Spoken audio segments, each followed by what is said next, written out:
আসসালামু আলাইকুম ওরহমতুল্লাহ বারাকাতুহ।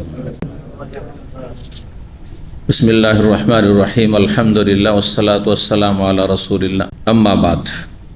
ফাকাদ ক্বালা ইমামুল বুখারী রাহিমাহুল্লাহু তাআলা হাদাসানা আব্দুল্লাহ ইবনে মুহাম্মাদিন ক্বালা হাদাসানা আবু আমির আব্দুল মালিক ইবনে আমর ক্বালা হাদাসানা ইব্রাহিম ইবনে নাফি আন কাসীর ইবনে কাসীর আন সাঈদ ইবনে জুবাইর আন ইবনে আব্বাস রাদিয়াল্লাহু আনহুমা قال لما كان بين إبراهيم وبين أهله مكان خرج بإسماعيل وأم إسماعيل ومعهم شنة فيها ماء فجعلت أم إسماعيل تشرب من الشنة فيدر لبنها على سبيها حتى قدم مكة فوضعها تحت دوحة ثم رجع إبراهيم إلى أهله الحديث। সম্মানিত ভাতৃমণ্ডলী, আল্লাহ রাব্বুল আলামিনের প্রশংসা এবং প্রিয় নবী সাল্লাল্লাহু আলাইহি ওয়াসাল্লামের উপর সালাতু সালামের পর আজ জুম্মাবার 5ই সফর 1446 হিজরি মোতাবেক 9 আগস্ট 2024 আমাদের ধারাবাহিক আলোচনা সহিহুল বুখারীর আহাদিসুল আম্বিয়া, নবী রসুলগণ সম্পর্কীয় হাদিস, পর্ব নম্বর 8। ইমাম বুখারী রাহিমাহুল্লাহর হাদিস নম্বর হচ্ছে 3365 এবং বিষয়বস্তু চলছে ইব্রাহিম আলাইহিস সালাম সম্পর্কীয় হাদিস, ইব্রাহিম এবং ইসমাইল আলাইহিস সালাম সম্পর্কীয় হাদিস। একটি লম্বা হাদিস, এর আগের হাদিসটি 3364 নম্বর হাদিস। ইব্রাহিম, ইসমাইল এবং হাজার তাদের ঘটনা সম্পর্কে, মক্কায় তাদেরকে যে রেখে গেলেন ইব্রাহিম আলাইহিস সালাম, হাজার এবং ছেলে ইসমাইলকে, এ সম্পর্কে আর সেটারই পরিপূরক আর একটি হাদিস, কিছু বাক্যের পার্থক্যের সাথে বেশ কিছু বিষয় রয়েছে হাদিসটিতে, আছে আগের হাদিসে ছিল না, কিন্তু অধিকাংশ বিষয়গুলি একই রকম। জি, তো এই জন্য বেশি বিস্তারিত আলোচনার কোনো প্রয়োজন নেই, আমরা শুধু অনুবাদ করে যাব, আর যেখানে বোঝাবার বেশি প্রয়োজন রয়েছে সেখানে একটু বিস্তারিত আলোচনা করব। বলছেন সাঈদ ইবনে জুবাইর রাহিমাহুল্লাহ ইবনে আব্বাস রাদিয়াল্লাহু তাআলা আনহু থেকে বর্ণনা করেন। ইবনে আব্বাস বর্ণনাকারী সাহাবী আর সাঈদ ইবনে জুবাইর তাবেঈ। আর এখানে ছিল হাদিসটি সাঈদ ইবনে জুবাইরই বর্ণনা করেছে ইবনে আব্বাস থেকে, তাই একই হাদিস। তাই এখানে তাবেঈ আর সাহাবী একই, কিন্তু বাকি সনদের বর্ণনাকারীগুলি ভিন্ন ভিন্ন রয়েছে। জি, তার নিচে দেখেন যে তার নিচে সাঈদ ইবনে জুবাইরের ছাত্র, এখানে কাসীর ইবনে কাসীর, আর এখানে সাঈদ ইবনে জুবাইরের ছাত্র হচ্ছেন কাসীর ইবনে কাসীর ইবনে মুত্তালিব বিন আবি ওয়াদা, ইয়াজিদ ও আহাদুহুমা আল আখার একজন, আর আইয়ুব আস-সখতিয়ানি, দুইজন বর্ণনাকারী। এখানে ইমাম আইয়ুব সখতিয়ানি রয়েছেন, তার ছাত্র এখানে মামার, তার ছাত্র ইমাম আব্দুর রাজ্জাক ইয়ামানের ইমাম ছিলেন, তার ছাত্র হচ্ছেন আব্দুল্লাহ বিন মুহাম্মদ, তার ছাত্র ইমাম বুখারী। পক্ষান্তরে এখানে রয়েছে ইব্রাহিম বিন নাফি, মামারের জায়গায় রয়েছে ইব্রাহিম ইবনে নাফি। তো এইভাবে সনদে পার্থক্য রয়েছে, আর বাক্যে বেশ কিছু পার্থক্য রয়েছে। তো দেখা যাক কি বলছেন। ইবনে আব্বাস রাদিয়াল্লাহু তাআলা আনহুমা বলছেন, লাম্মা কানা বাইনা ইব্রাহিম ওয়া বাইনা আহলিহি মাকান, যখন ইব্রাহিম আলাইহিস সালাম এবং তার পরিবার, তার সহধর্মিণী সারা রাদিয়াল্লাহু তাআলা, সারা বড় স্ত্রী, যেটি আসলে স্ত্রী, আর হাজার তো ছিলেন দাসী। তো উভয়ের মাঝে, মানে স্বামী স্ত্রীর মাঝে একটু দ্বন্দ্ব বেঁধে যায়, মানে মতের মিল হয় না। যতদিন পর্যন্ত ইসমাইল আলাইহিস সালাম ভূমিষ্ঠ হন ততদিন পর্যন্ত তো ঠিক ছিল দুইজনকে নিয়ে, কিন্তু যখন বাচ্চা হয়ে গেল তখন তিনি একটু গায়রাতে চলে আসলেন, দুপুরে ইঙ্গিত করেছিলেন। তো তখন স্বামী স্ত্রীতে একটু খানিকটা সম্পর্কের অবনতি অথবা মনোমালিন্য, এইরকম একটা পরিস্থিতি তৈরি হয়। তখন এই সমস্যার সমাধানের জন্য কি করলেন, যে না, তোর কাছাকাছি রাখবো না, কাকে? হাজারকে এবং ইসমাইলকে। চোখের আড়ে থাকলে, মানুষের কোনো কিছু থাকলে ওটা ঠান্ডা হয়ে যায়, তখন ঝামেলা আর থাকবে না পারিবারিক। তো ইসমাইল আলাইহিস সালামকে নিয়ে এবং উম্মে ইসমাইলকে নিয়ে, ইসমাইলের মাকে নিয়ে বের হলেন।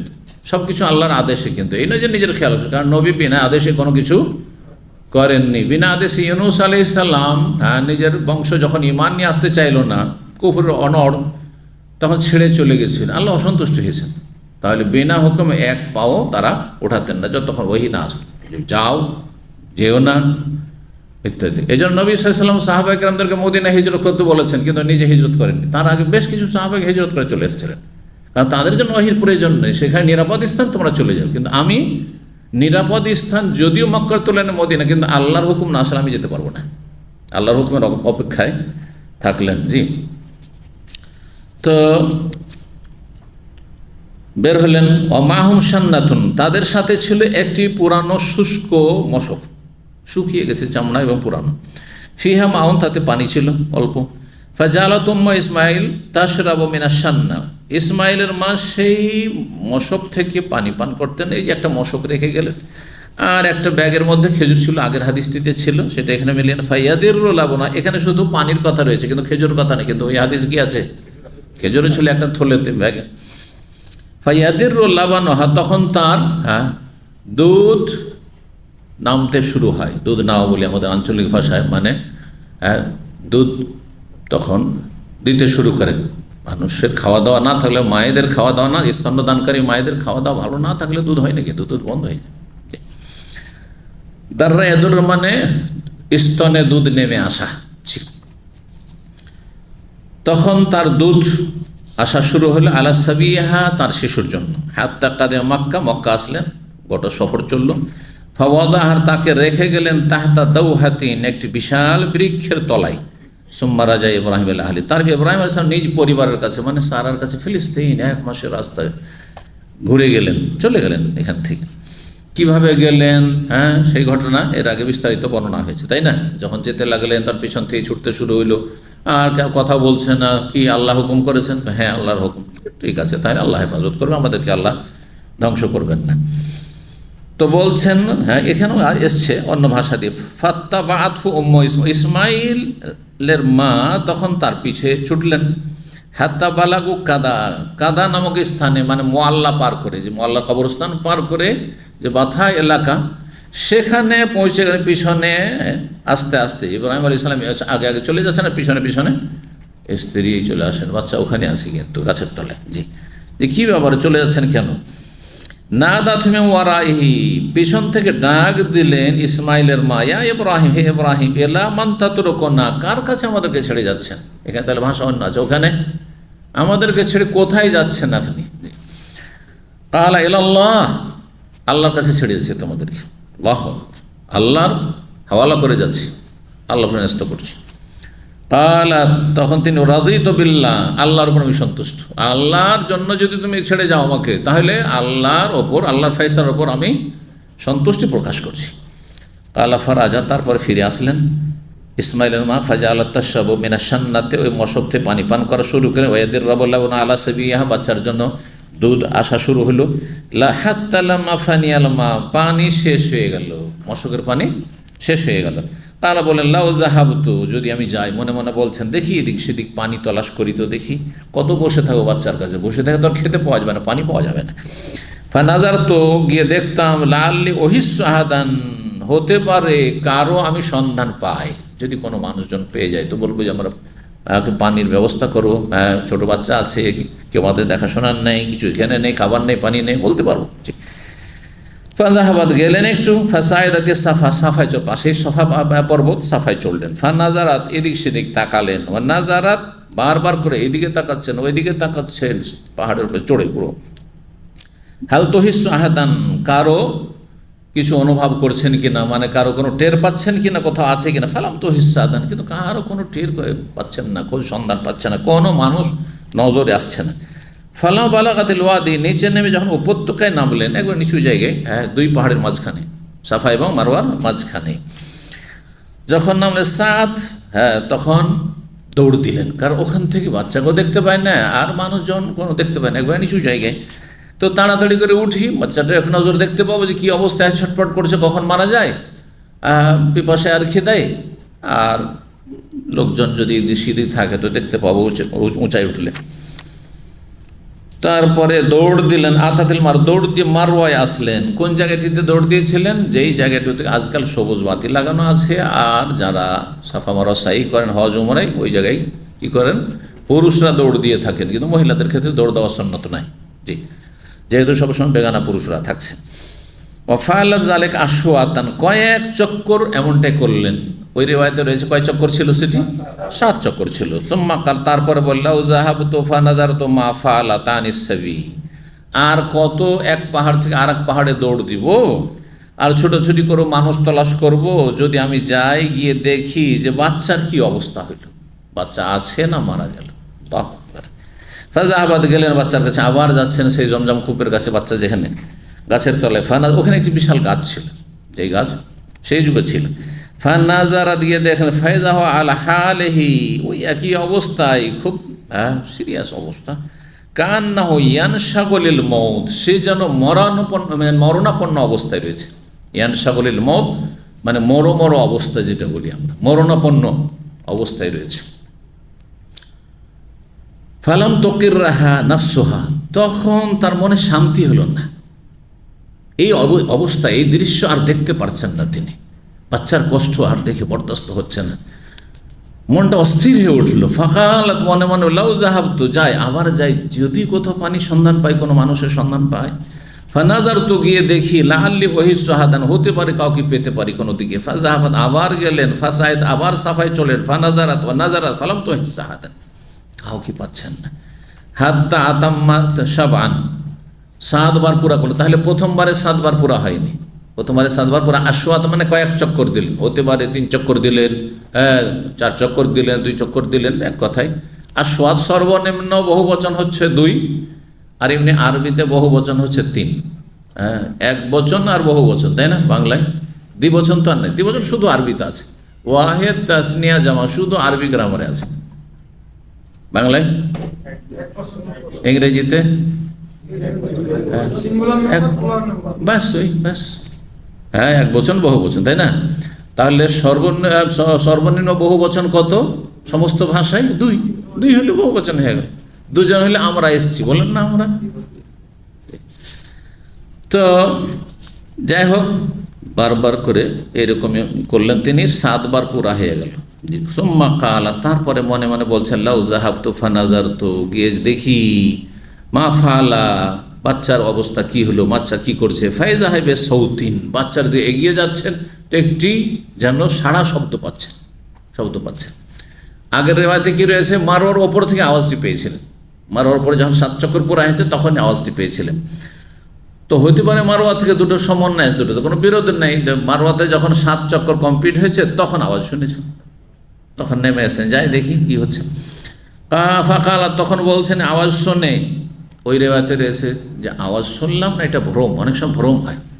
ছোটোকালের কথা মনে আছে, মাগরিবের পরে একটু অন্ধকার হইলে যখন আমরা হাঁটতাম, তো মনে হচ্ছে পিছন থেকে কেউ আমার দিকে ধাওয়া করে আসছে, ধরার জন্য আসছে, সুরসুর করছে। ভয়ে ভয়ে আমি নিজে কত ঘুরে ঘুরে দেখেছি। তখন ভাবতাম যে কোনো জিনে আমাকে এরকম করছে নাকি। এগুলো আসলে ভ্রম, কিচ্ছু না। মনের ভিতরে যখন ভয় ঢুকে তখন এমনি মনে হয় যে কি আসছে, যেন আমাকে ধরতে আসছে। এখন আবার কিছুই নেই, এখন রাতের অন্ধকার চলে, এমনটা লাগবে না। জি। তো তারপরে বলছেন যে আগেস ইনকানা ইনদাকা খাইর, আপনার কাছে কোনো যদি কল্যাণ থাকে তো আমাকে বিপদ থেকে উদ্ধার করুন বা সাহায্য করুন। এগাসা ফরিয়াদ, ইস্তেগাসা মানে ফরিয়াদ কামনা করার, এগাসা মানে কারো ফরিয়াদ শোনা, অসহায় ব্যক্তির চাওয়া পাওয়া পুরা করা। অসহায় ব্যক্তি ডুবছে বা আগুনে জ্বলছে, ফেঁসে গেছে, উদ্ধার করার জন্য যে সাহায্যের জন্য কেউ এগিয়ে যায়, এটাকে এগাসা বলা হয়। তো যদি আপনার কাছে কোনো কল্যাণ থাকে, ভালাই থাকে, তাহলে আমাকে সাহায্য করুন। ফাইজা জিবরিল, দেখেন জিবরিল আলাইহিস সালাম, ফাকালা বিআকিবিহি হাকাযা, জিবরিল তার পায়ের গোড়ালি দিয়ে তা কি করে আঘাত করলেন। ওয়া গামাযা আকিবাহু আল আরদি, আর তারপরে বর্ণনাকে দেখাচ্ছে তার গোড়ালি দিয়ে জমিনে আঘাত করে দেখানো, এইভাবে জিবরাইল কি করলেন, মাটিতে আঘাত করলেন জমজমের কূপের যায়। ফামবাসাকাল মাও, তখন পানি প্রবাহিত হইল, পানি ফোয়ারার মতো বের হতে শুরু হয়েছে জমিন থেকে জিবরাইল আলাইহিস সালামের পায়ের ধাক্কায়। আর সেই রিওয়ায়াতে রয়েছে আরেকটি বর্ণনা, সেটা হচ্ছে ডানার ধাক্কায়, তো হতে পারে, ওখানে সন্দেহ রয়েছে। এখানে একটি বর্ণনা ফাদাহিসাত, তখন তিনি হতভম্ব উঠেছেন, আশ্চর্যজনক বিষয় যে এটা কি হলো, হঠাৎ করে পানি, এখানে তো একটু আগে তো আমি বারবার করে ঘুরে ঘুরে আসি, কোনো পানি ছিল না, আর হঠাৎ করে এখান থেকে পানি বের হওয়া শুরু হয়েছে জমিন থেকে। ইসমাইলের মা হতভম্ব হয়ে গেছেন। তখন তাড়াতাড়ি করে তিনি কি করতে লেগেছেন, গর্ত খনন করতে লেগেছেন, কারণ গর্ত না করলে পানিগুলো এদিক সেদিক বহে চলে যাবে, ছড়িয়ে ছিটিয়ে যাবে।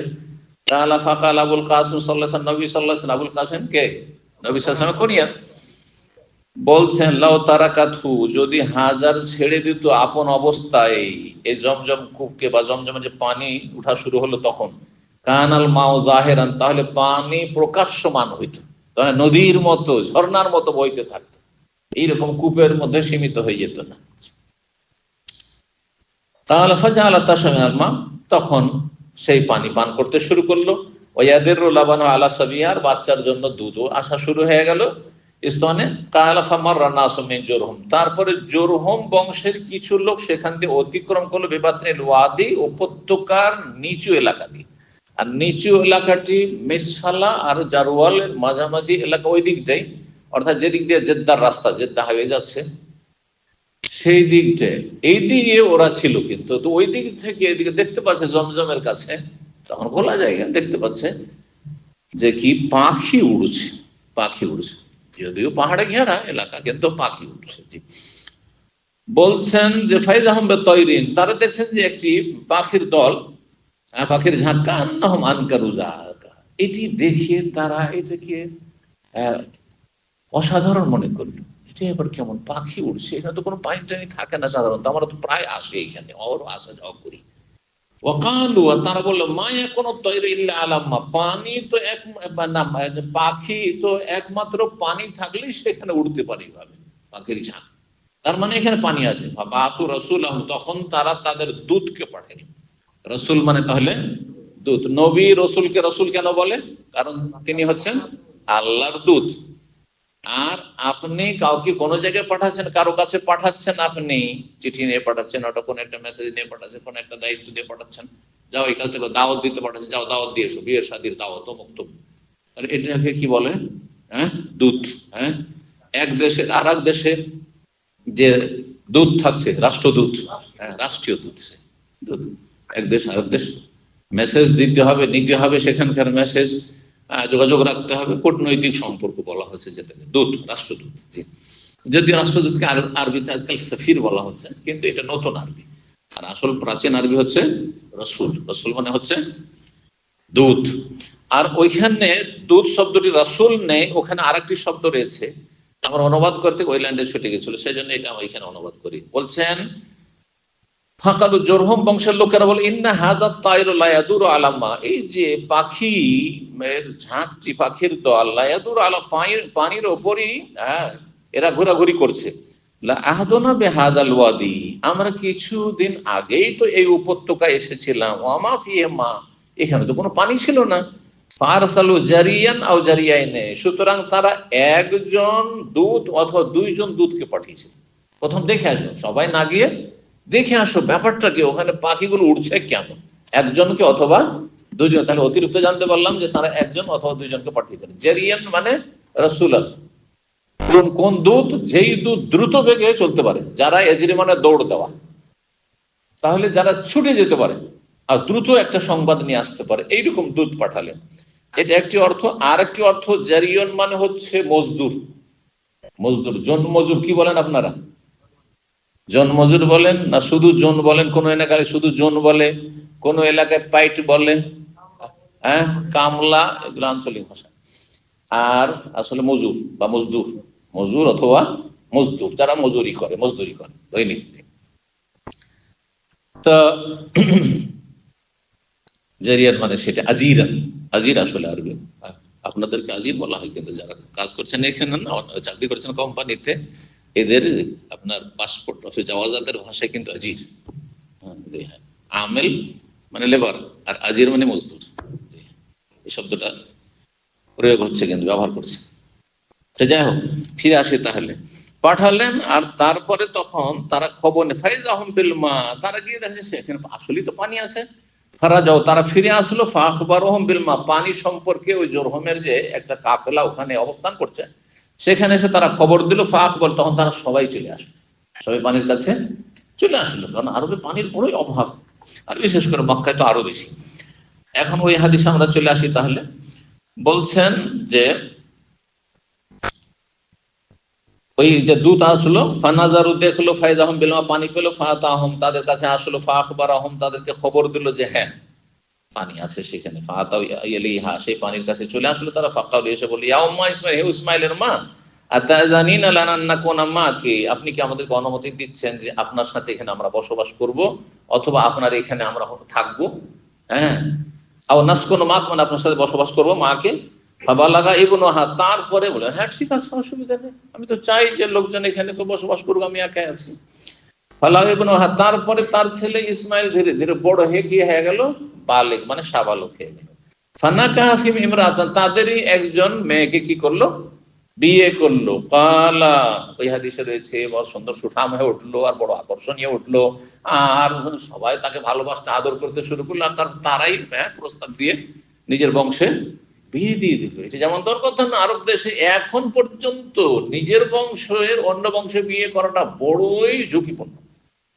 আমাদের এখানে একজন ইয়ামানি আছে, সৌদি আরব, ইয়ামান পর্যন্ত এটা গরিব রাষ্ট্র, সেখানেও সে বলছে যখন আমি বিভিন্ন জায়গায় ছেলে মেয়েদের বিয়ে শাদী দিলাম, হ্যাঁ, তখন অবাকে বলছে সুবহানাল্লাহ, আমি যদি আমার বংশ ছাড়া বাইরে বিয়ে করি তাহলে গোটা বংশ আমাকে কাট করে দিও, একদম বয়কট করে দিও, কোনো সম্পর্ক রাখবে না, মানে একবার ত্যায্য পুত্র যেটা হয়, ত্যায্য বংশ, বংশ থেকে বের করে দিও একবার, বোঝা গেছে না? তো এদের মধ্যে বংশীয় জাতীয়তাটা ওই 1400 বছর আগে শুধু ছিল, এখন পর্যন্ত। সেই জন্য এটা ব্যতিক্রম যে একটা আগন্তুক ব্যক্তি বিয়ে দেওয়া ইসমাইলের সাথে, যেমন তাহলে কেমন প্রিয় হয়ে উঠেছিল তাদের কাছে।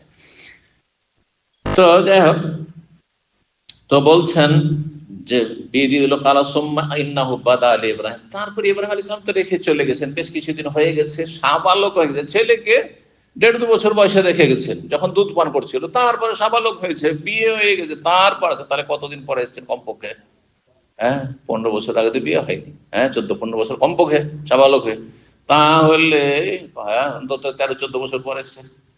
আসার পরে তখন বলছেন যে ইব্রাহিম আলাইহিস সালামের কাছে বিষয়টি স্পষ্ট হইল যে আমার দিন হয়ে গেল, যাই, মানে তার মনে মনে আসলো এই কথা, বাদা ইব্রাহিম মানে মনে মনে এই কথা আসলো যে যাই আমি দেখে আসি।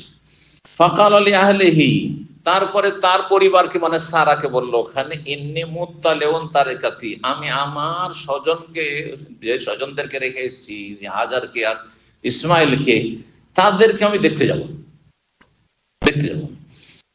আল্লাহ ফাজা আসলেন, ফাসাল্লামা, সালাম দেন, ফাকরা আইনা ইসমাইল, বাড়িতে এসে সালাম দিচ্ছেন, মানে তার বউ আছে কিন্তু ইসমাইল নেই বাড়িতে, বাইরে গেছে। ইসমাইল কোথায়? ফাকালাত ইমরাও, তার স্ত্রী বলল, জাহাবা ইয়াসিদ, সে শিকার করতে গেছে। আর ওখানে ছিল কি, আমাদের জন্য জীবিকার সন্ধানে গিয়েছে। জীবিকার সন্ধান কি ছিল? শিকার, বা তার পেশাই ছিল পশু পাখি শিকার করা, এটা বলেছিলাম তখন তো। জি, আলা কুলিল্লাহু, তাকে বলিও, ইন্নাহু ইযা জা, যখন আসবে, গাইয়ের আতাবাতা বাইত থেকে, তোমার বাড়ির চৌকাঠটাকে তুমি পরিবর্তন করে দিও।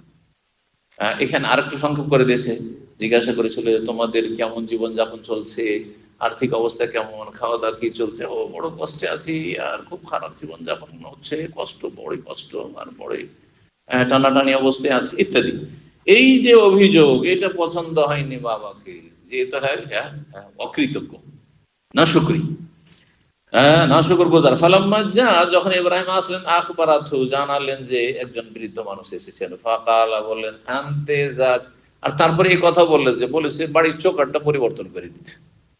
বুঝলাম না কেন চৌকাঠটা চেঞ্জ করতে বলছে। বলছে ও তুমি আনতে যাক, ওই যে চৌকাঠ ওইটি হচ্ছে তুমি, আনতে যাক মানে তুমি হচ্ছে সেই চৌকাঠ। ফাজহাবি ইলা আহলিকা, সুতরাং তোমার পরিবারে তুমি চলে যাও। আমার আব্বাও নিয়ে এসেছিলেন আর বলেছেন তোমাকে তালাক দিয়ে দিতে। তারপর আবার কিছুদিন হইলো, আর ইব্রাহিম আলাইহিস সালাম চিন্তা করলেন যে যাই, আমি গিয়ে আবার ছেলেকে আর হাজার স্ত্রীকে দেখে আসে। ফাকাল লি আহলি, নিজের পরিবার সারাকে বললেন, ইন্নী মুত্তালিউন তারিকাতি, আমার যে স্বজনদেরকে ছেড়ে এসেছি তাদেরকে দেখতে যাব। কাল ফাজা আসলেন, আর এসে বলছেন আইনা ইসমাইল, ইসমাইল কোথায়? এবারও দেখা সাক্ষাৎ মিলল না। ফাকালাত, আপনারা চিন্তা করতে পারেন, তো দেখা হলো না তো অপেক্ষা করবে 2-4-10 দিন, তাই না? কিন্তু এমন জীবনযাপন ছিল না তখন। গিয়েছে গিয়েছে স্বীকার করতে, মাস কেউ মাস, হয়তো 3 মাস আসবে না, 6 মাস আসবে না, কখন আসে কোনো ঠিক নেই। এত সহজ মনে করিয়েন না রুজি রোজগার। এটা মাত্র 50-60 বছর আগে আরব দেশে এরকম ছিল। স্ত্রীকে রেখে গিয়েছে, কোনো খোঁজ খবর নাই, কোথায় আছে, বেঁচে আছে না মারা গেছে। আমাকে একজন বড় ক্যাপ্টেন দাম্মামের, আজকে থেকে 20 বছর আগে, তার সাথে আমার খুব পরিচয় ছিল। তো সে বলছে সুবহানাল্লাহ, লোকটা বাহ্যিক কোনো দাঁড়িয়ে নাই, দিনদারি বাহ্যিক কিছু নেই, কিন্তু আখলাক চরিত্র অমায়িক। এরকম কিছু লোক আছে, আল্লাহ পুরোপুরি হেদায়েত দান করুন। তো সে বলছে তার আল্লাহর নিয়ামতে একটা মূল্যায়ন কদর আছে, অহংকার নেই, নাহলে আমার সাথে ওর খাতিরে কি প্রয়োজন, তাই না? তো উচ্চ পদস্থ ব্যক্তি তো বলছে যে আমরা খুব অভাবে ছিলাম একসময়। কত অভাবে ছিল জানেন? 62 বংশ, কত অভাবে ছিলাম জানেন? মনে আছে তার, তার মনে মানে তার দাদার কাছ থেকে শুনেছি, তার বাবার কাছ থেকে শুনেছি। তার যুগে কিন্তু অভাব ছিল না, এই 50-60 বছরের মধ্যে কিন্তু অভাব নাই। তার আগে 80 বছর, 90 বছর, 100 বছর আগেও জ্ঞান অভাব ছিল। তো বলছে আমার দাদা বাড়ি থেকে গিয়েছে, যাওয়ার পরে 5 বছর হয়ে গেছে, 5 বছর কোনো খবর নাই। গেছে দুবাইয়ের দিকে, কোথায় গেছে? তখনকার যুগে মণিমুক্তা সাগরে তলাশ করার জন্য যেত, তারপরে কোথায় ডুবে গেল, মারা গেল, কি হলো। আর কেউ কেউ শিকার, মাছ শিকার করতো, এগুলো করতো বাহরাইন দুবাইয়ের লোকদের। হ্যাঁ, মূল রুজি রোজগারই এটা ছিল আসলে। তো এইরকম গিয়ে আর ঘুরে আসেন। তার স্ত্রীরা কতদিন অপেক্ষা করবে? 4 বছর শরীয়তে অপেক্ষার কথা রয়েছে। 4 বছর অপেক্ষা করার পরে 4 মাস 10 দিন ইন্তেকাল, যেন কোনো নিখোঁজ ব্যক্তির ক্ষেত্রে 4 বছর যখন হয়ে যাবে অপেক্ষা, তখন 4 মাস 10 দিন মৃত ধরে নিয়ে ইদ্যত পার করবে। হ্যাঁ, স্বামী মারা যাওয়ার বিধবান। আর তারপর যে বিয়ে বসে গেছে, হঠাৎ করে ফিরে চলে এসে বাড়ি এসে দেখে যে স্ত্রীর অন্য জায়গায় বিয়ে, সংসার করা শুরু করেছে। সুবহানাল্লাহ। তো এই ছিল অবস্থা। জি, তো বলছেন এখন আসে স্বীকার করতে গিয়েছেন, কারণ অনেক সময় এরকম প্রশ্ন উঠতে পারে। স্বীকার করতে গেছে, চলে আস, সকালে গেছে, বিকেলে চলে আসবে। আজকালকার মনে করছেন ডিউটিতে গেছে, 8 ঘন্টার ডিউটি, চলে আসবে তো, তাই না? অথবা গেছে 3 দিনের জন্য, গেছে চলে আসবে। না না না, কোনো হদিস নেই কখন আসবে না, গেছে তো গেছে। আগের যুগের মহিলারা কত সবর করতো, বছরকে বছর। এখন নাই প্রবাস এসে 1 বছর 2 বছর, তখন কোনো হিসাব নেই। আসলো 2 দিন 4 দিন থাকলো, তারপর চলে গেল, তো গেল 6 মাস বছরের জন্য চলে গেলো, কোনো খবর নাই কোথায় আছে না আছে, অপেক্ষায় বসে আছে। কত কষ্টের জীবন ছিল, আল্লাহ শুকরিয়া দেখুন। এখন তো সকাল বিকেল, হ্যাঁ, মিনিটে মিনিটে মুহূর্তে খবর নিচ্ছেন। হ্যাঁ, একটু যদি খবর, একটু মাথার ব্যথা হইলো খবর, সামান্য একটু খবর দিয়ে টেনশনে ফেলে দিচ্ছেন আপনি, ওই স্ত্রীকে, আর আপনাকে ও টেনশনে ফেলে দিচ্ছে। তো যাই হোক, তারপরে বলছেন যে তারপরে আবার আসতে চাইলেন, আর আসলেন, এসে জিজ্ঞাসা ইসমাইল কোথায় গেছে, ও স্বীকার করতেছে। ফাকার আলা তানজিলু, তখন এই যে বৌমা, সেই খুব ভালো মানুষ, বলছে যে আপনি আমাদের কাছে অবস্থান করুন, ফাতাতামু, খাবার খান, ওয়াতাশরাব, পানি পান করেন। হ্যাঁ, আপ্যায়ন করার জন্য প্রস্তাব করলো। ফাকালা, তখন জিজ্ঞেস করলেন ইব্রাহিম, ওমা তো আমক, তোমাদের কি খাবার দাবার, তোমরা কি খাও দাও? ওমা শারাব, তোমাদের পানীয় কি, কি পান করো? কালা তো আমন আল্লাহ, আমাদের খাদ্য হচ্ছে গোশত, ও শারাব, আমাদের পানীয় হচ্ছে এই জমজমের পানি, শুধু পানি, পানি আর গোশত, আর কিছু না। অতি কত শুকরগুজার, সুবহানাল্লাহ। কাল আল্লাহ বারিক লাহুম ফি তাআমিহিম ওয়া শারাব, আল্লাহ তাদের খাবারে আর পানীয়তে বরকত দান করো। কাল ফাকাল আবুল কাসিম সাল্লাল্লাহু আলাইহি ওয়াসাল্লাম বলেন, বারাকাতুন বিদাওয়াতি ইব্রাহিম, ইব্রাহিম আলাইহিস সালাতু সালামের দুয়ার বরকত, যে মক্কায় বরকত রয়েছে, এবং রাসূলুল্লাহ দুয়ার বরকতে মদিনায় বরকত রয়েছে। এই বরকত মক্কার মদিনায় রয়েছে, পৃথিবীর কোথাও বরকত নেই। অল্প আয় উপার্জন করে যে সংসার চালানো, সেটা মক্কা মদিনাতে যতটা সহজ পৃথিবীর কোথাও না। এটি পরীক্ষিত বিষয় যারা মক্কা মদিনায় বসবাস করেছে। আল্লাহ যেন আমাদের সকলের বরকত দান করেন। বলছেন কাল আবুল কাসিম সাল্লাল্লাহু আলাইহি ওয়াসাল্লাম, বারাকাতুন বিদাওয়াতি ইব্রাহিম আলাইহিস সালামের দুয়ার বরকত মক্কায় রয়েছে। কালা সুম্মা ইন্নাহু বাদালি, তারপর আবার চিন্তা করেন ইব্রাহিম যে আমি যাই আবার দেখে আসি, তৃতীয়বার। বললেন পরিবার সারাকে ইন্নী মুত্তালিউন তারিকাতি, আমার পরিত্যক্ত যে স্বজনরা রয়েছে তাদেরকে আমি তাদের খোঁজ খবর নিতে যাব। কালা ফাজা আসলেন ফাওয়া ফাঁকা ইসমাইল, এসে ইসমাইলকে তৃতীয়বারে পেয়েছেন। কোথায়? মিওয়ারায়ে জমজমের পেছন দিকে সেই গাছের তলা ইউসলেহ নাবলাল্লাহু, তার একটি তীর কি করছে? প্রস্তুত করছে বা মেরামত করছে। ফাকালে ইসমাইল, ইসমাইল ইন্না রাব্বাকা আমারানি, তোমার রব আমাকে নির্দেশ দিয়েছেন আন আবনি লাহু বাইতান, তার যেন একটি ঘর আমি তৈরি করি। কালা, তখন ইসমাইল বলছেন, বাবা আতে রব্বাক, আপনার রবের কথা আপনি মানুন, পালন করুন। আতে রব্বাকা, রবের আনুগত্য করুন, যা বলেছেন আল্লাহ আপনি তার উপর আমল করুন। কালা ইন্নাহু কাদ আমারানি, তিনি এটাও হুকুম করেছেন আমাকে, আনতুইনানি আলাইহি, যে আমাকে তুমি সহযোগিতা করবে এই ঘর নির্মাণের জন্য। আমি একা একা তো করতে পারবো না, হ্যাঁ, তোমাকে সাহায্য সহযোগিতা করতে হবে, এটাও আল্লাহর হুকুম। কালা ইযান আফআলু, করব, আল্লাহ হুকুম করেছেন করব। আও কামা কাল কালা ফাকামা, দুইজনে দাঁড়ালেন প্রস্তুত তৈরি করার জন্য। ফাজাল ইব্রাহিম ইয়াবনি, ইব্রাহিম আলাইহিস সালাম এই কাবা ঘর নির্মাণ করা শুরু করলেন। ওয়া ইসমাইল ওনাবেলুল হেজারা, ইসমাইল আলাইহিস সালাম তাকে এক একটি করে পাথর ধরিয়ে দিচ্ছে। নাওয়ালা বলে মানে দেওয়া, হ্যাঁ, হাতে তুলে দেওয়া, হাতে তুলে দিতে লাগলেন। ওয়া ইয়াকুলানে, আর উভয়ে দোয়া করতেছিলেন, রব্বানা তাকাব্বাল মিন্না ইন্নাকা আনতাস সামিউল আলিম, হে আমাদের রব, আমাদের পক্ষ থেকে তুমি সাদরে গ্রহণ করো, নিশ্চয়ই তুমি সর্বশ্রোতা, সবকিছু শোনো, আল আলিম, সর্বজ্ঞ, সবকিছু জানো। সূরা বাকারা আয়াত 127। আল হাত্তা ইরতাফাল বিনা, সেই ঘর উঁচু হয়ে গেল, মানে ঘরের যে দেয়াল উঁচু হলো ধীরে ধীরে। ওয়াদাউফা শাইখু, আর এই বৃদ্ধ ইব্রাহিম আলাইহিস সালাম দুর্বল হয়ে পড়লেন এই বার্ধক্যে, তিনি আর এত উঁচাতে পাথর উঠিয়ে সেট করতে পারছেন না, কষ্ট হচ্ছে উপরে। হ্যাঁ, তো আন্নাকলিল হেজারা, পাথর উঠাতে গিয়ে দুর্বল হয়ে পড়লেন। ফাকামা আলা হাজারিল মাকাম, তখন মাকাম ইব্রাহিম পাথরের উপর দাঁড়ালেন, যে তাহলে একটু সুবিধা হবে, পাথরটা ছেলে উঠিয়ে দিবে আর চট করে এতে বসিয়ে দেবো, উপরে উঠাইতে হবে না আমাকে কষ্ট করে।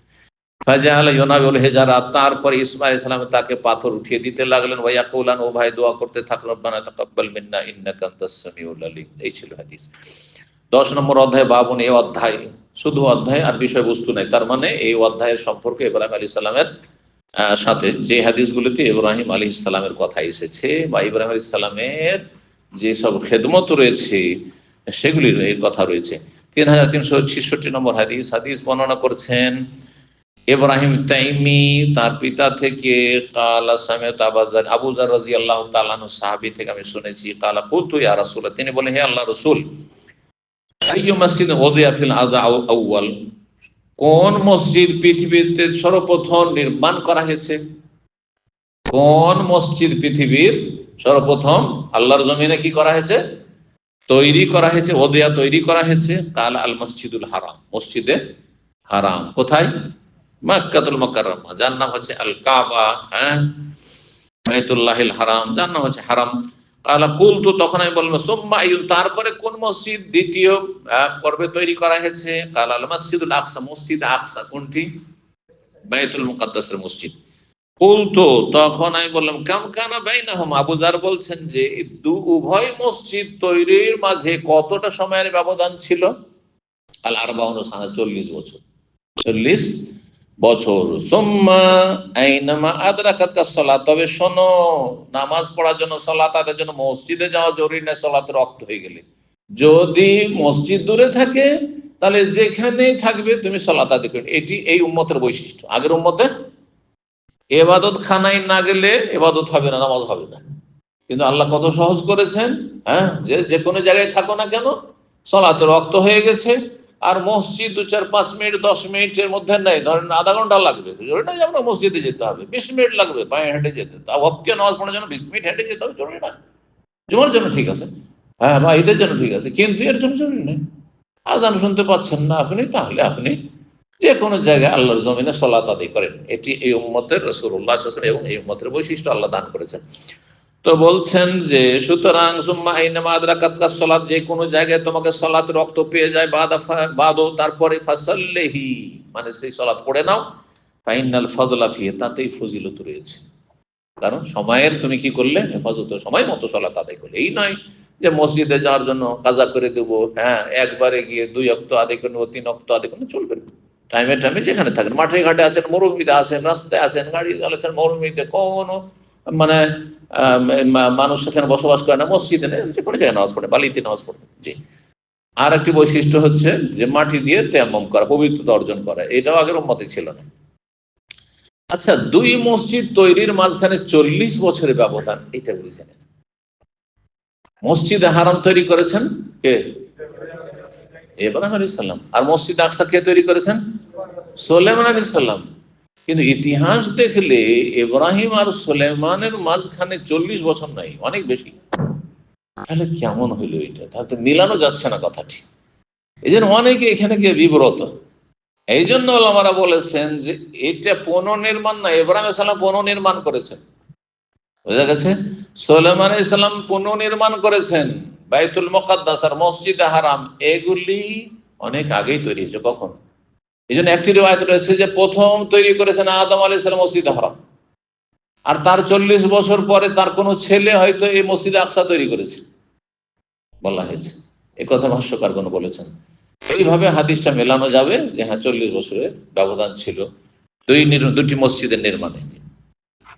3367 নম্বর হাদিস। হাদিস বর্ণনা করছেন আনাস বিন মালিক রাদিয়াল্লাহু তাআলা আনহু বলেন, আন্না রাসূলুল্লাহ সাল্লাল্লাহু আলাইহি ওয়াসাল্লাম তাআলাহু উহুদুন, রাসূলুল্লাহ সাল্লাল্লাহু আলাইহি ওয়াসাল্লামের সামনে উহুদ পাহাড় ভেসে উঠল, মানে দেখতে পেলেন, আসছিলেন বাইরে থেকে, তাবুকের যুদ্ধ থেকে সম্ভবত। ফাকালা, তারপরে বললেন, হাযা জাবালুন, এটি এমন একটি পর্বত, ইউহিব্বুনা ওয়া নুহিব্বুহু, সেই পর্বতটি আমাদেরকে ভালোবাসে, মুমিন মুসলিমকে, হ্যাঁ, আর আমরাও সেটিকে ভালোবাসি। তাহলে পাথরের মধ্যেও ভালোবাসার ক্ষমতা আল্লাহ দিয়ে রেখেছেন, কিন্তু আমরা টের পাই না। একজন মুমিন বান্দাকে সবকিছু ভালোবাসে, তার বিছানা ভালোবাসে, সে যেখানে সালাত আদায় করে সেই জায়গায় ভালোবাসে, যেখানে সে ইবাদত বন্দি করে, সেজদা করে, সেই জায়গায় ভালোবাসে, যেখানে তার চলাফেরা পা পড়ে, চলাফেরা করে, সেই জায়গায় ভালোবাসে, সব জায়গায় ভালোবাসে, সবকিছু ভালোবাসে, গাছপালা ভালোবাসে, পাথরে ভালোবাসে, স্পষ্ট প্রমাণ। আজ এটা শুধু নবী সাল্লাল্লাহু আলাইহি ওয়াসাল্লাম খাস না, বহু বচন বলেছেন, আজ ইউহিব্বুনা, আমাদেরকে ভালোবাসে, মানে আমাকে, আমার উম্মতকে। কিন্তু সৎকর্মশীল নেক মানুষ হইতে হবে।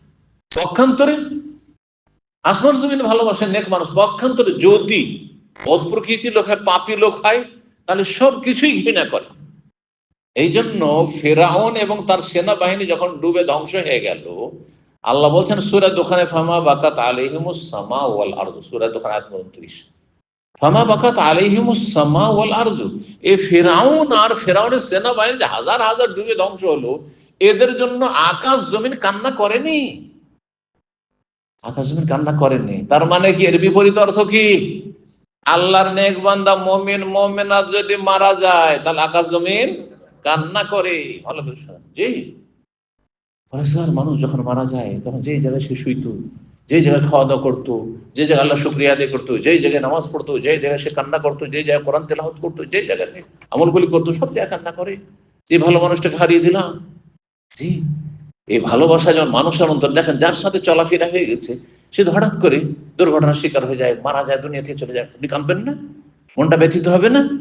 ঠিক ওই রকমের প্রতিটি সৃষ্টি। কিন্তু মানুষ, সেটা আমরা টের পাই যে মানুষ শোকাহত হয়েছে, আর আসমান জমিন কান্না করছে, এই আপনার সবকিছু আশেপাশে কান্না করছে, চেয়ার কান্না করছে, সবকিছু কান্না করছে, পিলার কান্না করছে, বুঝছে, টের পাই না। যেমন তসবিহ তাহলিল সবকিছু করছে, কিন্তু আমরা টের পাই না। কোরআন আছে না তসবিহ তাহলিল কথা, ওয়াইম মিন শাইইন ইল্লা ইউসাব্বিহু বিহামদি, সবকিছু তসবিহ করে। জি, ওয়ালাকিন লা তাফকাহুনা তাসবিহাহুম, সেসবের তসবিহ তোমরা বুঝো না, তাদের ভাষা বুঝি না। তারপরে বলে আল্লাহুম্মা, হে আল্লাহ, ইন্না ইব্রাহিম হাররামা মাক্কাতা, ইব্রাহিম আলাইহিস সালাম মক্কাকে সম্মানিত নগরী হিসেবে ঘোষণা করেছেন, হারাম ঘোষণা করেছেন। ওয়া ইন্নু ওয়াহাররামা মা বাইনা লাবাতাইহা, আর আমি হারাম ঘোষণা করছি মা বাইনা লাবাতাইহা, মদিনার 2 প্রান্তে যে কুচি পাথর বিশিষ্ট ভূমি রয়েছে, এই 2 পাথর কুচি পাথর বিশিষ্ট জমিনের মধ্যবর্তী স্থানকে, লাবাতাইহা, যার অপর নাম হচ্ছে হাররা। হাররা, হাররা মানে হচ্ছে লাল ছোট ছোট ক্ষুদ্র পাথর বিশিষ্ট ভূমি, যেটা পূর্ব দিকেও আছে আর পশ্চিম দিকে আছে। বাবু সালামের দিকে হচ্ছে পশ্চিম দিক, আর হ্যাঁ বলেন। দক্ষিণ দক্ষিণ দিক হলো আপনার কিবলা, তাই না? মদিনা থেকে দক্ষিণ দিকে, তো দক্ষিণ দিকে মুখ করেন, তাহলে পশ্চিম কোন দিকে হবে? ডান দিকে হবে না বাম দিকে হবে? ডান দিকে হবে, মানে বাবুস সালামের দিকে। বুঝতে পেরেছেন তো? পারেন, বাবুস সালামের দিকে হচ্ছে পশ্চিম। আর এই আপনার বাকির যে দরজা, বাকির দিকে যে দরজা দিয়ে বেরিয়ে আসছেন, সালাম দেওয়ার পরে যে দরজা জিবরাই বাবে জিবরিল দিয়ে বেরিয়ে আসছেন, সেদিকটা হচ্ছে পূর্ব দিক। তো পূর্ব দিকের এই কুচি ছোট পাথর বিশিষ্ট, লাল পাথর বিশিষ্ট ভূমিকে বলা হয় হাররা শারকিয়া। শারক মানে পূর্ব, পূর্ব দিকের হাররা। আর পশ্চিম দিকটিকে বলা হয় হাররায় গারবিয়া। দুটো মহল্লা এখনো এই নামেই নামকরণ আছে। হাররা শারকিয়াতে আমাদের বাংলাভাষী একজন সৌদি শেখ ছিলেন, সৌদি নাগরিকত্ব পেয়েছিলেন অনেক আগে, 50-60 বছর আগে। তো ওনার বাসায় খুব যেতাম, বাড়িতে যেতাম। তার উনি খুব ভালোবাসতেন আমাকে। পশ্চিমবঙ্গ নদিয়া ডিস্ট্রিক্টের ছিলেন, নদিয়া ডিস্ট্রিক্টের বাড়ি ছিল তার। আর তার শ্বশুর সাহেব ছিলেন মৌলানা আলিমউদ্দিন নদিয়াবি, যিনি বাংলাদেশে হিজরত করে গিয়ে এতে আপনার যে পাঁচরক্ষীতে যে মাদ্রাসা আছে না, পাঁচরক্ষী মাদ্রাসা আপনাদের তো এই ছেলে পড়ছে দুজন ভাই, হ্যাঁ আপনার ছেলে পড়ছেন না মাদ্রাসা? ওই মাদ্রাসার নাম কি? 2500 পাঁচরক্ষী না? দারুল হাদিস সালাফিয়া মাদ্রাসা। ওখানকার মুহাদ্দিস ছিলেন একসময়, শেখুল হাদিস, খুব বড় মুহাদ্দিস ছিলেন মাওলানা আলিমউদ্দিন নদিয়াবি। তো তিনি শেখ নসরুল্লাহ সাহেব যে মদিনায় সৌদি নাগরিক, তিনি দ্বিতীয় যে বিয়েটা করেছিলেন, দ্বিতীয় স্ত্রী হচ্ছে এই মাওলানা আলিমউদ্দিন নদিয়াবির মেয়ে। জি, তার একটি ছেলে এবং একটি মেয়ে ছিল। ছেলেটার নাম আব্দুল সালাম ছিল, ছোট্ট ছেলে ছিল তখন, আপনার ওই 10-12 বছরের, যখন মদিনা আমি পড়াশোনা করতাম। ছেলে বড় হয়ে গেছে এখন। আর তিনিও মারা গেছেন। এখানে দাম্মাম আসার পরে শুনতে পেলাম যে শেখ নসরুল্লাহ সাহেব অসুস্থ আছেন, মদিনায় গিয়ে তার বাড়িতে একবার দেখা করে আসলাম। আর তার কিছুদিন পরে তার ছেলেরা, তাদের যোগাযোগ নাম্বার ছিল, তো জিজ্ঞেস করলাম, তো বলছে মারা গেছেন রাহিমাহুল্লাহ তাআলা। মদিনা ইউনিভার্সিটির মাধ্যমিকের শিক্ষক ছিলেন তিনি। মদিনা ইউনিভার্সিটিতে মাধ্যমিক উচ্চ মাধ্যমিক সব আছে কিন্তু। তো ওই এলাকা হাররা শারকিয়া বলা হয় পূর্ব দিকে। আর বাবুস সালাম থেকে আপনি যখন 1.5-2 কিলোমিটার চলে যাবেন, ওই এলাকাটিকে হাররায় গারবিয়া বলা হয়। তাহলে পশ্চিম আর পূর্ব দিকের সীমানা হয়ে গেল হারামে, আর উত্তর দক্ষিণ দিকের সীমানার কথাও আয়ের এবং সওর পাহাড়ের কথা এর আগে আলোচনা করেছি বিস্তারিত। যাই হোক, 3368 নম্বর হাদিস। হাদিস মনে করছেন মায়েশা রাদিয়াল্লাহু তাআলা আনহা বলছেন, নবী সাল্লাল্লাহু আলাইহি ওয়াসাল্লাম সহধর্মিণী আয়েশা, আন্না রাসূলুল্লাহ সাল্লাল্লাহু আলাইহি ওয়াসাল্লাম রাসূল বলেন, আলাম তারাই, মা আয়েশা রাদিয়াল্লাহু তাআলা আনহা কি একবার সম্বোধন করে বলছেন নবী সাল্লাল্লাহু আলাইহি ওয়াসাল্লাম, তুমি কি চিন্তা করে দেখো না বিষয়টি, আন্না কওমাকে লামা বানাউল কাবা, তোমার বংশের লোকেরা অর্থাৎ কুরাইশ, তোমার বংশ মানে আয়েশার বংশ আর নবীর বংশ একই বংশ, কিন্তু স্ত্রীকে সম্বোধন করে বলছেন তোমারই বংশ, জি, তোমার বংশের লোকেরা যখন কাবা নির্মাণ করলো, ইকতাসারু, কারণ নেতৃত্ব কারা দিছিল, মুতাওয়াল্লি কারা ছিল?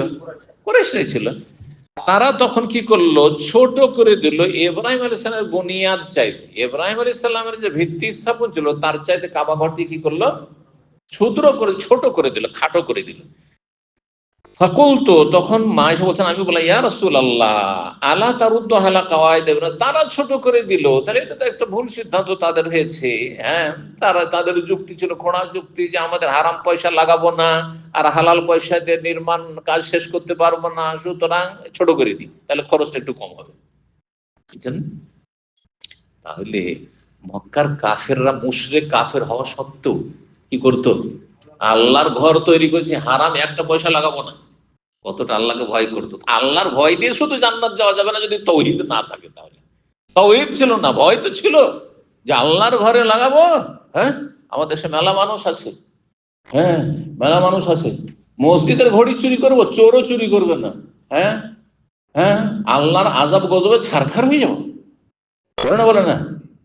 এমনকি আলেম সমাজ, আজকাল আলেমদের চিন্তাই হচ্ছে, কিন্তু আমরা যখন মাদ্রাসা শিক্ষকতা করেছি দেশে, সুবহানাল্লাহ, আমার বাড়ি যেতাম 3 কিলোমিটার হাঁটতে হইতো। আমি মদিনা থাকা কালীন মাঝে মাঝে বাজারে গিয়ে রাত 8টা-9টায় আসছি, তো আমার আম্মা খুব মায়া করতেন, রাহিমাহুল্লাহ তাআলা, রাহিমাহুল্লাহ তাআলা, আল্লাহ রহমত জান্নাতুল ফেরদৌস দান করুন। তিনি বলছে, বাবা তুমি কেন দেরি করছো, এক সময় ছিলে, তুমি ছাত্র ছিলে, তখন তোমাদের পয়সা ছিল না, এখন বিদেশে থাকো, কিছু যদি পকেটে নাও থাকে তবু ভাববে যে সৌদি আরব থেকে এসেছে। কি জানি কোথায় এখানে মোটরসাইকেল ছিনতাই হয়, আর ওখানে মোটরসাইকেল আমাদের গ্রামের লোকের ছিনতাই হয়েছে। মাগরিবের পরে একটু অন্ধকার হয়, আমি রাতে 8টা-9টায় আসি, কোরআন তেলাওয়াত করতে থাকি, হাঁটতে থাকি। শুনি যে এখানে ছিনতাই, জীবনে কোনোদিন কেউ কিছু বলেনি, আলহামদুলিল্লাহ। কারণ একটা শ্রদ্ধা ছিল, আল্লাহর ভয় ছিল। চুরি করছি করছি, ছিনতাই করছি, কিন্তু আলেমের যদি ছিনতাই করি তাহলে সব সর্বনাশ হয়ে যাবে, আল্লাহর গজব নেমে আসবে, এই ভয়টা ছিল। আগের চোর ডাকাতের একটা ভয় ছিল, এখনকার চোর ডাকাতের কোনো ভয় নেই। জি, আল্লাহ হেফাজত করুক। ঠিক। তো যাই হোক, বলছেন যে আপনি কি ইব্রাহিম আলাইহিস সালামের ভিত্তিতে ফিরিয়ে দেবেন না?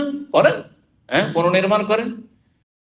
ফাকালা, তখন নবী বলছেন সাল্লাল্লাহু আলাইহি ওয়াসাল্লাম, লাউলা হিদসানু কওমিকা বিল কুফরি, যদি তোমার জাতি নিউ মুসলিম না হইতো, সদ্য কুফরির যুগ থেকে বেরিয়ে আসা লোক না হইতো, নতুন নতুন মুসলমান হয়েছে, ইমান দুর্বল হয়ে আছে, টলমল করছে, হ্যাঁ, প্রচুর পাতার পানি, যদি এই সময় কাবা ভেঙে নতুন করে নির্মাণ শুরু করি, তখন শয়তান সুযোগ নেবে কি, যে দেখো দেখো মোহাম্মদ আমাদের ধর্মকে তো ধূলিসাৎ করলো, দেখো আল্লাহর ঘর কাবাকে ধূলিসাৎ করে দিল, ভেঙে চুরমার করে দিল।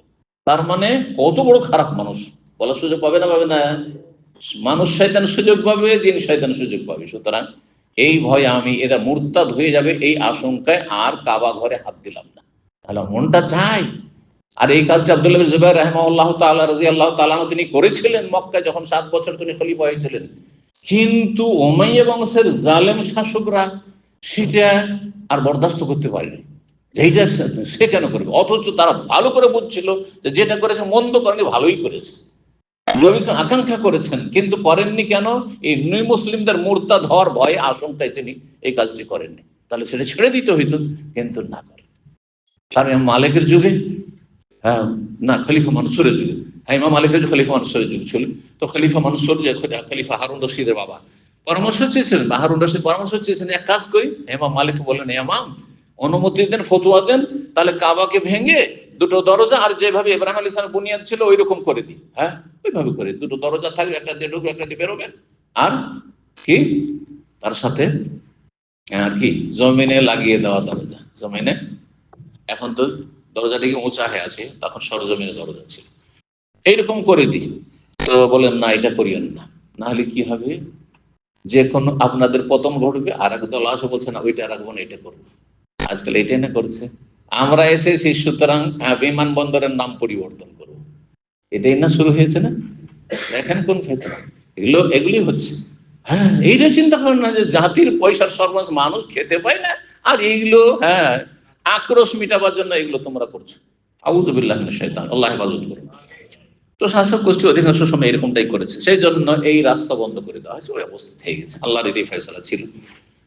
قال عبد الله بن عمر, আব্দুল্লাহ বলেন, লাইন কানাত আয়েশা তো সামিআত হাযা মিন রাসূলিল্লাহ সাল্লাল্লাহু আলাইহি ওয়াসাল্লাম, আয়েশা যদি এই কথা রাসূলুল্লাহ সাল্লাল্লাহু আলাইহি ওয়াসাল্লাম থেকে শুনে থাকেন, মা ওরা, তাহলে আমি মনে করি না যে আন্না রাসূলুল্লাহ সাল্লাল্লাহু আলাইহি ওয়াসাল্লাম তারাকা ইসলাম আর রুকনাইনিল লাযাইনি বালিয়ালিয়ানিল হিজর, হিজর বা হাতিমের দুটো কর্নার যে নবী সাল্লাল্লাহু আলাইহি ওয়াসাল্লাম স্পর্শ করতেন না, শুধু দুটো জায়গায় স্পর্শ করতেন, কোনটি? রুকনে ইয়ামানি, সেটা স্পর্শ করতেন, আর হাজরে আসওয়াদ চুমা দিতেন, বা স্পর্শ করে চুমা দিতেন, এই দুটো। কিন্তু আর বাকি দুটো কোনা কেন ছুঁইতেন না? কারণ সেই দুটো কোনা আসল বুনিয়াদ ইব্রাহিম আলাইহিস সালাম বুনিয়াদের উপর প্রতিষ্ঠিত নেই, সেই জন্য, তার মানে তার মধ্যে ওই বৈশিষ্ট্য নেই, সেই জন্য। ওয়াকালা ইসমাইল, ইসমাইল আপনি বলছেন যে আব্দুল্লাহ ইবনে মুহাম্মদ বিন আবু বকর, যে আব্দুল্লাহ তিনি মুহাম্মদ বিন আবি বকর, যে বর্ণনাকারী একজন, 3369 নম্বর হাদিস, হাদিস বর্ণনা করছেন আবু হুমায়দ সাঈদী রাদিয়াল্লাহু তাআলা। আবু হুমায়দ সাঈদী তিনি দুরুদ ইব্রাহিমী বর্ণনা করেছেন, কিন্তু তার বাক্যে কিছু শব্দ রয়েছে যেগুলো অন্য রিওয়ায়াতে নেই। তারপরের যে হাদিস আছে সেটি কাব বিন উজরা বর্ণনা করেছেন, সেটা আবার আরেক রকম দুরুদ, একটু কিছু পার্থক্যের সাথে বর্ণনা করেছেন। আরো বেশ কিছু সাহাবাই কেরামগণ কিছু কিছু ভিন্ন বাক্যের সাথে, শব্দের সাথে, পার্থক্যের সাথে দুরুদ ইব্রাহিমী বর্ণনা করেছেন। যতগুলি হাদিস এই মর্মে রয়েছে বা তরিকা রয়েছে পড়ার, যে কোনো একটা পড়লেই সালাত হয়ে যাবে, পড়তে পারেন আপনি, কোনো অসুবিধা নেই, কোনো একটা মুখস্থ করলে হবে।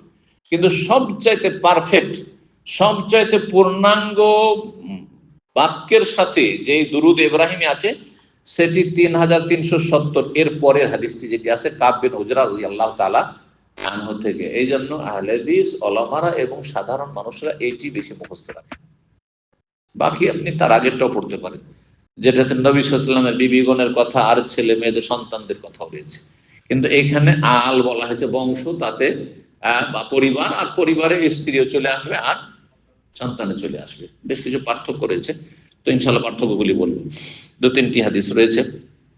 বলছেন আবু হুমায়দ সাঈদী, আন্নাহুম কালু, তারা বললেন, ইয়া রাসূলুল্লাহ, সাহাবীরা বলে, হে আল্লাহর রাসূল, কাইফা নুসাল্লি আলাইক, আপনার উপর কেমন করে আমরা দুরূদ পেশ করব, সালাত পেশ করব। কারণ সালাম পেশ করা আপনি তো শিখিয়ে দিয়েছেন। কেমন করে শিখিয়েছেন? তার আগে তাহলে আত্তাহিয়াত শিখিয়ে দিয়েছেন। তাশাহুদ, আত্তাহিয়াতু লিল্লাহি ওয়াস সালাওয়াতু ওয়াত তাইয়্যিবাতু আসসালামু আলাইকা আইয়ুহান নবী ওয়া রাহমাতুল্লাহি ওয়া বারাকাতুহু, সালাম শিখিয়ে দিয়েছি, কিন্তু দুরূদ কেমন করে পেশ করব? কারণ আল্লাহ দুটো হুকুম করেছেন, সাল্লু আলাইহি ওয়া সাল্লিমু তাসলিমা, সালাত ও সালাম পেশ করো। তো বললেন নবী সাল্লাল্লাহু আলাইহি সাল্লাম যে, কুলু, তোমরা বলো, আল্লাহুম্মা সাল্লি আলা মুহাম্মদ ওয়া আজওয়াজিহি ওয়া যুররিয়াতিহি, হে আল্লাহ তুমি মুহাম্মদ সাল্লাল্লাহু আলাইহি ওয়াসাল্লামের উপর রহমত বর্ষণ করো এবং তার সহধর্মিণীগণের উপর, ওয়া যুররিয়াতি, তার সন্তান সন্ততির উপর, কামা সাল্লাইতা, যেমন তুমি রহমত বর্ষণ করেছো, আলা আলে ইব্রাহিম, আলা ইব্রাহিম আসলো না, আলা আলে ইব্রাহিমের বংশধরের উপর। তাহলে ইব্রাহিমের বংশের জন্য দোয়া করো, ইব্রাহিমের জন্য দোয়া করবেন না? এর উত্তর হচ্ছে, ইব্রাহিমের বংশে যখন দোয়া করছেন, তাহলে ইব্রাহিম তাতে প্রথম শামিল, প্রথম শামিল। আপনার বংশকে আল্লাহ ভালো রাখুন, তাহলে আপনার বংশ মানে আপনি এক নম্বরে, বোঝা গেছে না? জি। তো এই নয় যে আপনি বাদ দিয়ে আপনার বংশ ভালো থাকে, এটা কি বোঝায়? জি হ্যাঁ, সংক্ষেপে এটা আর কি। ওয়াবারিক, এই যে আল্লাহ মানে ওয়াবারিক আলা মুহাম্মদ, আল্লাহ বরকত দান করো মুহাম্মদ সাল্লাল্লাহু আলাইহি ওয়াসাল্লামের প্রতি, ওয়াজওয়াজি, তার স্ত্রীদের প্রতি, ওয়াজুরিয়াতি, তার সন্তান সন্ততির প্রতি, কামা বারাকতা আলা আলে ইব্রাহিম, যেমন তুমি বরকত দান করেছো ইব্রাহিম আলাইহিস সালামের বংশের উপর, ইন্নাকা হামিদুম মাজিদ, নিশ্চয় তুমি প্রশংসিত আর সম্মানিত। 3370 নম্বর হাদিস। হাদিস মানে বলছেন আব্দুর রহমান ইবনে আবি লাইলা, তিনি বলছেন, লাকিয়ানি কাব ইবনে উজরা, আমার সাথে সাক্ষাৎ ঘটলো কাব বিন উজরা রাদিয়াল্লাহু তাআলা আনহু, সাহাবী। তিনি বলেন, আলা উহদিলাকা হাদিয়াতান, সাহাবী বলছেন, তোমাকে একটি উপঢৌকন দেব, হাদিয়া দেব। সেই যুগে এলেমের হাদিয়া দেওয়া হইতো, তালিমের হাদিয়া দেওয়া হইতো। আর এখন শিখাচ্ছি, কোনো হাদিয়া, সাহিত্য তো জীবনে কোনোদিন হাদিয়া দেয়নি, তাই না? আল্লাহ উহদিলাকা হাদিয়া, তোমাকে একটি হাদিয়া দেব, কি সামিআতু মিনান নবী, যেই হাদিয়া, সেই গিফটের কথা নবী সাল্লাল্লাহু আলাইহি ওয়াসাল্লাম থেকে শুনেছি। ফাকুলতু, বালা, অবশ্যই দেন।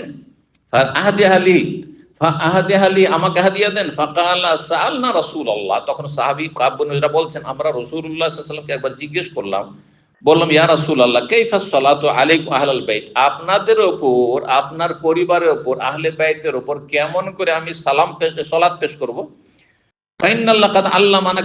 কারণ আল্লাহ তো শিখিয়ে দিয়েছেন যে আমরা সালাম কেমন করে পেশ করব, তার মানে অলরেডি তাদের আত্মাহাত শিখা হয়ে গেছে।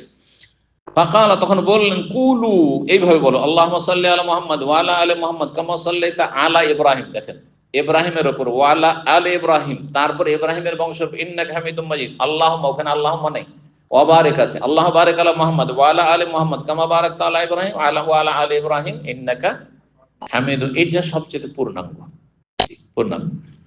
এই জন্য এটাই অধিকাংশ আহলে হাদিসা পড়ে থাকে ভারত বাংলাদেশে। তো এর অর্থ করতে হবে, জানা আছে অর্থ, তাই না? জি। একটি সংশয় এখানে হয় যে, হে আল্লাহ, তুমি নবীর ওপর রহমত বর্ষণ করো, নবীর বংশের উপর কি করো, আলে বাইতের রহমত বর্ষণ করো। কেমন রহমত? যেমন তুমি ইব্রাহিম এবং ইব্রাহিমের বংশের উপর রহমত বর্ষণ করেছো। তাহলে কোনো কিছুর সাথে যদি তুলনা করেন, যার সাথে তুলনা করছেন সেটা বেশি মজবুত না? বুঝেন না কথাটি? যদি বলেন যে এই লোকটি সিংহ পুরুষ, মানে সিংহের মতো, তো তার মানে সিংহের চাইতে বেশি শক্তি আছে না কম আছে? কম আছে। তাহলে এখানে যে তুলনা করে দোয়া শিখাচ্ছেন, দরুদ শিখাচ্ছেন, যে যেমন ইব্রাহিমের বংশধর, ইব্রাহিমের উপর রহমত বর্ষণ, ওই রকম রহমত, তার মানে নবীর বংশধরের উপর রহমতটা কি ইব্রাহিম আলাইহিস সালামের বংশধরের চাইতে কম? তাহলে না, এটা সব সময় হয় না, সব সময় হয় না, অনেক সময় ব্যতিক্রম হয়। যার সাথে তুলনা করছেন তার চাইতে শক্তিশালী যাকে তুলনা করছেন হতে পারে। তারপরে আরেকটা ব্যাখ্যা করা হয়েছে যে ইব্রাহিম আলাইহিস সালামের বংশে অনেক নবী, ঠিক কিনা? আর নবীদের মর্যাদা যতই পরহেজগার আল্লাহওয়ালা হোক না, তার চাইতে অনেক বেশি। এই দিকটা যদি খেয়াল করেন, এটাকে যদি মানে আপনি সামনে রাখেন, তাহলে ওই দিক থেকে ইব্রাহিম আলাইহিস সালামের বংশে কিন্তু অনেক শ্রেষ্ঠ ব্যক্তি ছিলেন, তাই না? আম্বিয়া রাসূলগণ, কারণ ইব্রাহিমের পর যত নবী সব তার বংশে। পক্ষান্তরে নবী সাল্লাল্লাহু আলাইহি ওয়াসাল্লামের বংশে আর কোন নবী আছে? তারপরে তারপরে তার কোনো নবী নেই। তারপরে যারা আছেন তারা আলে ভাই, সাহাবাই কেরাম, সাহাবিয়াত, আর না হলে তারপরে তাবেঈনদের যুগের, হ্যাঁ ঠিক কিনা, নবীর বংশ। তো নবীর বংশের যারা নবী নয় আর ইব্রাহিম আলাইহিস সালামের বংশের নবী, কারা বেশি শ্রেষ্ঠ হবে এদিক থেকে? ইব্রাহিম আলাইহিস সালামের বংশ শ্রেষ্ঠ হলো। বুঝতে পেরেছেন? জি, এটি বোঝানো আর প্রয়োজন ছিল একটি সূক্ষ্ম বিষয়। আর সর্বশেষ হাদিস 3371 নম্বর হাদিস, সাইয়্যিদ ইবনে জুবাইর বর্ণনা করেছেন, ইবনে আব্বাস রাদিয়াল্লাহু তাআলা আনহুমা থেকে বলছেন যে কানান নবী ইউআউযুল হাসান আল হুসাইন, নবী সাল্লাল্লাহু আলাইহি ওয়াসাল্লাম হাসান হুসাইনকে আল্লাহর আশ্রয়ে রাখতেন, যে আল্লাহ তুমি তাদেরকে কি করো, রক্ষা করো, আশ্রয় দান করো, পানাহাতে রাখো, হেফাজতে রাখো। হ্যাঁ, কিস থেকে?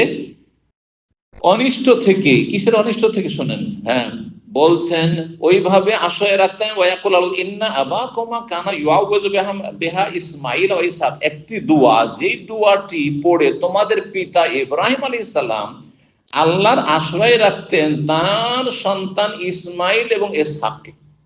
ইসমাইল আর ইসহাক দুজনেই ইব্রাহিম আলাইহিস সালামের ছেলে। সারার পেট থেকে পরে হলো ইসহাক, আর ইসমাইল হাজারের পেট থেকে, কিন্তু দুটোই ছেলে কার? ইব্রাহিম আলাইহিস সালামের। দুইজনকে যেমন আশ্রয় রাখতেন ইব্রাহিম, তেমনি আমি আমার দুই নাতি হাসান হোসেনকে আল্লাহ তোমার আশ্রয়ে রেখে দিলাম, তুমি আশ্রয় দাও তাদেরকে। কি বলে বলতেন? আউযু বিকালিমাতিল্লাহি তাম্মা মিন কুল্লি শাইতানিন ওয়া হাম্মা ওয়া মিন কুল্লি আইনিন লাম্মা।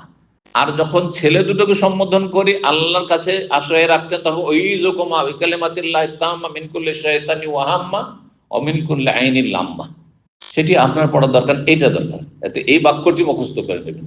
আউযু, আমি আশ্রয় গ্রহণ করছি আল্লাহর পূর্ণাঙ্গ বাক্যের মাধ্যমে, মিন কুল্লি শয়তানি, প্রত্যেক শয়তানের অনিষ্ট থেকে, ওয়া হাম্মা, এবং বিষধর বা বিষাক্ত কোন পোকামাকড় থেকে, সাপ হোক আর বিচ্ছু হোক, পোকামাকড় অনিষ্ট থেকে, ওয়া মিন কুল্লি আইনিন লাম্মা, আর ক্ষতি সাধনকারী বা কুনজর, খারাপ খারাপ দৃষ্টি থেকে, প্রত্যেক খারাপ দৃষ্টি, কুদৃষ্টি থেকে, যে বদনজর লেগে যায়, যার বদনজর লেগে যায়, কুদৃষ্টি পড়ে যায়, সেই কুদৃষ্টির অনিষ্ট থেকে আমি আশ্রয় গ্রহণ করছি। ছেলে মেয়েদের ক্ষেত্রে এই দোয়াটি পড়ে ফুক দিয়ে দিবেন আর তারপরে বাইরে নিয়ে যাবেন, তাহলে কারো বদনজর লাগবে না। আল্লাহ রাব্বুল আলামিন আমলের তৌফিক দান করুন এবং সমস্ত অনিষ্ট থেকে, বালা মুসিবত থেকে আল্লাহ হেফাজতে রাখুন। নেক আমলের তৌফিক দান করুন, গুনাহ খাতা মাফ করুন। আল্লাহ রাব্বুল আলামিন আমাদেরকে সমস্ত ফিতনা ফাসাদ থেকে বেঁচে থাকার তৌফিক দান করুন এবং উম্মত মুসলিমার ভালো করুন, সংশোধন করার তৌফিক দান করুন। ওয়া সাল্লাল্লাহু ওয়া সাল্লাম আলা নবিয়িনা মুহাম্মদ ওয়া আলা আলিহি ওয়া সাহবিহি আজমাইন।